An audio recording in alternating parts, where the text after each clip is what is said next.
je pense qu'il faut réagir là, parce qu'on est dans une situation... Mais dans votre appel demain, vous parlez de criminalisation des voix. C'est pas un mot qui est un peu exagéré, criminalisation? Je suis en train de vous dire que précisément un responsable syndical avait été condamné à 1 an de prison avec sursis pour un tract. Donc si ça, c'est pas de la criminalisation, je ne sais pas quel mot vous préférez. Mais demain, c'est pareil. Quand on convoque pour une audition...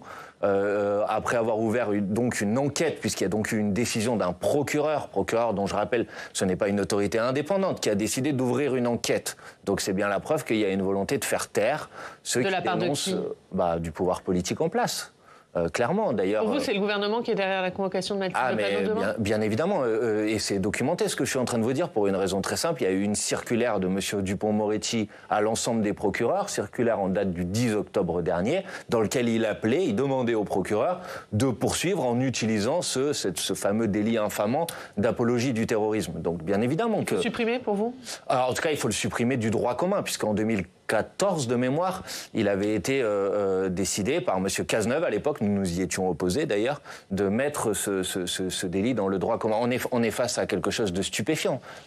Donc je pense que bien évidemment que s'il y a des gens qui font l'apologie d'actions terroristes, ils doivent être poursuivis, c'est interdit, c'est un délit. Mais qu'est-ce qu'il y a dans le communiqué du groupe parlementaire de la France Insoumise du 7 octobre, puisque c'est de ça dont il est question en ce qui concerne la convocation de Mathilde Panot, qu'est-ce qu'il y a, alors que ce communiqué dit précisément « Nous pleurons l'ensemble des victimes, qu'elles soient israéliennes ou palestiniennes », qu'est-ce qu'il y a d'apologie du terrorisme? Tout le monde qui lit ce communiqué tombera de sa chaise, excusez-moi de vous le dire. Oui, c'est une petite quête qui vous est reprochée, mais on en a déjà beaucoup parlé, c'est une forme de relativisme. Mais non, mais d'abord, il n'y a aucun relativisme.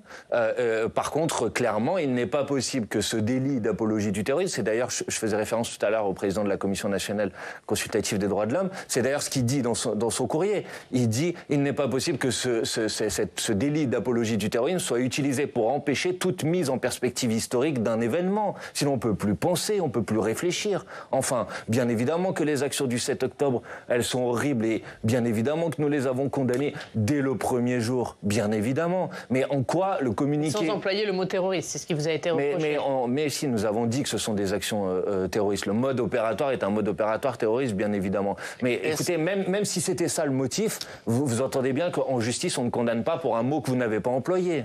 Fabrice. Est-ce que les propos de Jean-Luc Mélenchon, qui a comparé le président de l'université de Lille à un nazi, après lui avoir interdit... Non.